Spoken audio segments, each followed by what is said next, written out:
اللهم صل على محمد وعلى ال محمد كما صليت على ابراهيم وعلى ال ابراهيم انك حميد مجيد. اللهم بارك على محمد وعلى ال محمد كما باركت على ابراهيم وعلى ال ابراهيم انك حميد مجيد. کہ سامعین کا ایک جمع غفیر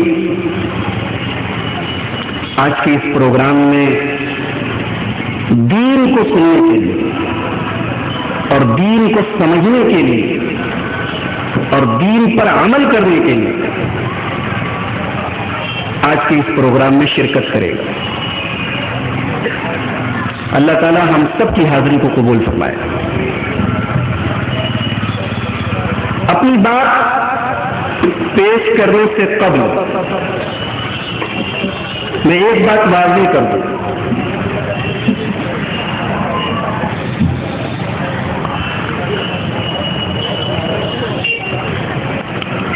ہمارے دین میں اعمال کا دار و مدار نیت پر ہے. آج کے اس پروگرام میں آپ کے آنے کی نیت کیا ہے؟ اگر نیت یہ ہے کہ قرآن و حدیث کی جو باتیں بیان کی جائیں گی ان کو سنیں گے, سمجھیں گے اور ان پر عمل کریں گے, فبہا بہت اچھی بات ہے. اور اگر مشاعروں کی طرح داد دینے کے لیے آئے ہیں,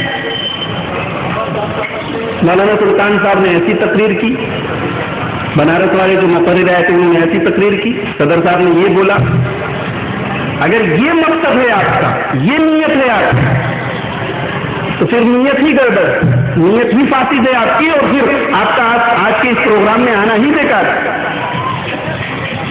تو اپنی بات بیان کرنے سے پہلے میں آپ سب سے یہ کہوں گا کہ اپنی نیتوں کو درست کر لیں اور اللہ سے یہ دعا کریں کہ اللہ تعالیٰ ہم سب کو حق بات کو سننے, حق بات کو کہنے, حق بات پر عمل کرنے اور حق بات کو پھیلانے کی توفیق عطا کریں. آمین. آج کا میرا موضوع ہے اسلام اور پردہ. اسلام میں پردے کی کیا حیثیت ہے؟ اسلام کے دشمنوں کو پردہ اور طلاق یہ دو ایسے ایشو ان کے پاس ہیں, یہ دو ایور گرین ایشو ہیں, دو بہترین ایشو ہیں ان کے پاس اسلام کو بدنام کرنے کے. اسلام کے دشمن جب بھی اسلام پر اعتراض کرتے ہیں تو عام طور سے پردے کا نام ضرور لیتے ہیں. دیکھو, اسلام نے عورت کو قید کر دیا, اسلام نے عورت کو نقاب کی شکل میں, حجاب کی شکل میں, پردے کی شکل میں قید کر دیا. اور طلاق کے بارے میں کہتے دیکھو, اسلام میں طلاق طلاق طلاق کہہ کے کبھی بھی عورت کو اپنے گھر سے نکال دیتا ہے. تو سب سے پہلے ہم یہ جانیں کہ پردہ ہے کیا, اور پھر یہ جانیں کہ پردہ کیوں ہے اسلام میں, اور پھر ہم یہ جانیں کہ پردہ نہ کرنے کے نقصانات کیا ہے. انشاءاللہ آج کی گفتگو میں انہی 3 پوائنٹس پر گفتگو ہوگی. پردے کی حقیقت کو سمجھنے کے لیے ہم سب سے پہلے یہ دیکھیں کہ اسلام میں عورت کی حیثیت کیا ہے. کی اذان باقی تھی. میں عرض یہ کر رہا تھا کہ آئیے سب سے پہلے ہم یہ دیکھیں کہ اسلام میں عورت کا مقام کیا ہے.